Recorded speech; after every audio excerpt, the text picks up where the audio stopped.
Ustaz. Barakallahu fiik. Alhamdulillah. Ya. Ustaz ini ada. Curhat lagi nih. Bukan anak Ustaz. Oh, bukan itu ya. Ada seorang teman Ustaz, dia curhat sama Ana gitu. Ana mau menyampaikan ke antum nih, istilahnya sebagai wasilahnya lah Ana. Artinya begini, dia kadang berbuat suatu hal yang tidak baik, maksiat itu Ustaz. Dia saat itu dia bermaksiat, tidak merasa dia bersalah, tapi besok pagi misalnya, taruhlah mungkin dia minum minuman keras, paginya dia menyesal gitu. Menyesal, kenapa saya harus minum gitu?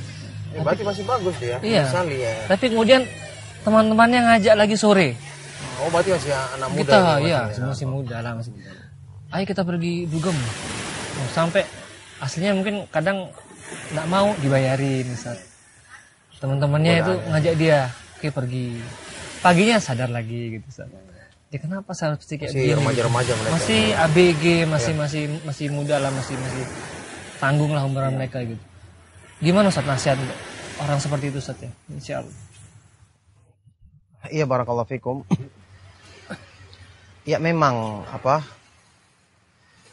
usia muda ya, itu masa-masa pertumbuhan, masa-masa gejolak ya. Itu godaan syaitan dan potensi manusia kan sedang puncak-puncaknya ya. Butuh penyaluran ya.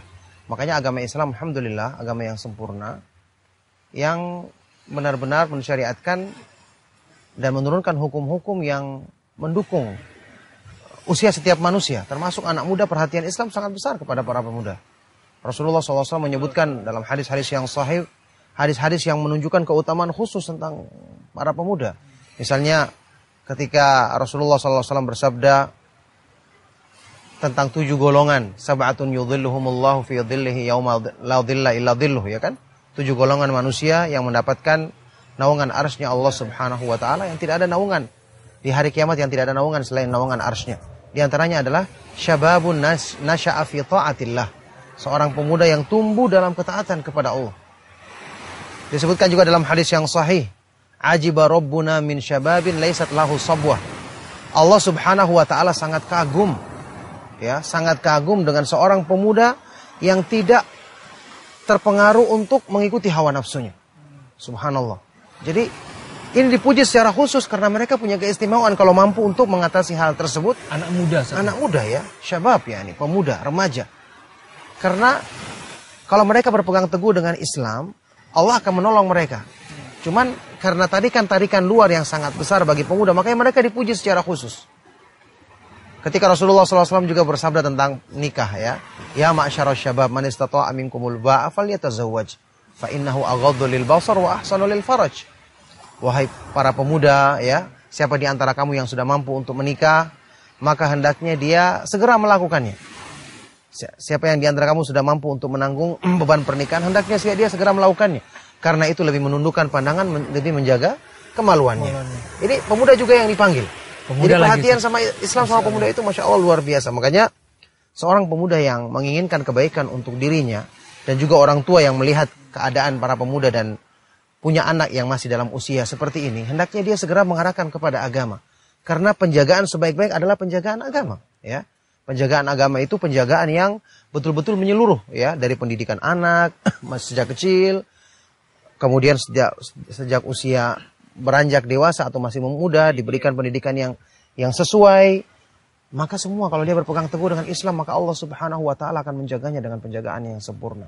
Makanya perlu pemuda itu untuk belajar agama, untuk dekat dengan Al-Quran, dekat dengan pergaulan yang baik, dekat dengan orang-orang yang soleh.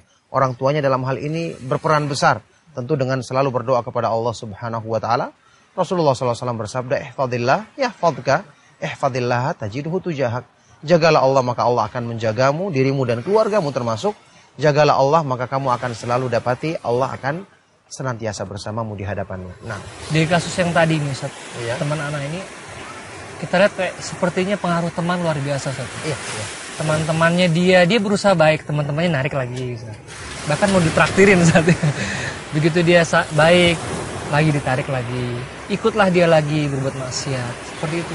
Bagaimana, Ustaz? Artinya memilih teman juga itu. Iya, memilih teman jelas. Pengaruhnya sangat besar, saya katakan tadi. Lingkungan yang baik. seseorang itu manusia kan punya tabiat, dia itu selalu cenderung suka meniru orang yang sering bersama dia. Makanya ya, ini termasuk kecenderungan tabiat yang kita bisa manfaatkan untuk kebaikan, bisa juga dimanfaatkan syaitan untuk keburukan. Ketika Rasulullah SAW bersabda, hadis Bukhari Muslim, al arwahu junudun mujannadah, fama ta'arafa minha talafa, wa ma tanakara minha ikhtalaf.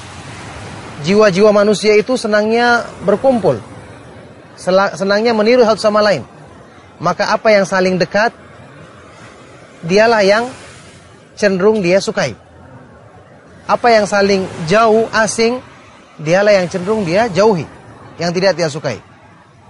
Makanya kalau dia dekat sama orang yang baik, maka dia akan berusaha meniru orang yang baik tersebut. Makanya termasuk tobat, atau kalau kita ingin berhijrah ke tempat yang baik, kita harus milih tempat yang lingkungannya lebih baik, lingkungannya jauh dari perbuatan buruk, minimal lebih baik, lebih sedikit keburukannya dibandingkan lingkungan kita yang lalu. Iya, sebelumnya. Ada hadis kita pernah dengar, riwayat Bukhari Muslim, antum mungkin pernah dengar ketika ada orang Bani Israel yang membunuh 100 nyawa. Ketika dia bertanya sama orang yang berilmu, kan pertama orang yang jahil, dibilang tidak ada tobat. Akhirnya dibunuh sekalian kan? Iya. Genap 100. 100 ya. Ketika dia bertanya sama yang berilmu, katanya ada tobat, tidak ada yang bisa menghalangi. Allah membuka pintu tobatnya sebelum manusia meninggal dunia kan, sebelum nyawa sampai di kerongkongannya. Apa kata orang yang berilmu ini? Idhab ila ardi kada wa kada, fa inna biha unasan ya'buduna Allah. Wa la tarji ila ardika fa innahu ardusu. Fa innaha ardusu. Pergilah kamu ke negeri ini. Di sana banyak orang-orang yang saleh, yang beribadah kepada Allah. Fa'budillah ma'ahum. Kamu beribadah bersama Allah dengan mereka. Beribadah kepada Allah bersama mereka. Jangan kembali ke negerimu, lingkunganmu, karena itu lingkungan buruk. Berarti lingkungan ada pengaruhnya kan? Iya, pergaulan ada pengaruhnya. Iya, makanya kesempurnaan tobat kita jauhi lingkungan yang buruk, kita berteman dengan teman-teman yang baik, memperbanyak untuk bergaul di lingkungan yang baik. Nah, milih teman yang baik, lingkungan juga yang baik. Iya, berarti tipsnya dia ini ya hindari ya teman yang baik. Dihindari, kemudian dia dekatkan dengan teman-teman yang baik, dekatkan dengan tempat-tempat pengajian yang di situ kita bisa dapatkan nasihat. Ketika kita sedang mungkin turun iman kita, ada yang akan mendatangi kita, akan merangkul kita untuk mengajak kepada kebaikan. Masya Allah. Nah, ya insya Allah kita doakan semoga buat teman kita insya Allah. Iya, mudah-mudahan menjadi lebih baik. Iya. Jazakallah khair Ustaz. Insya Allah kita sambung lagi dan waktu. Waalaikumsalam.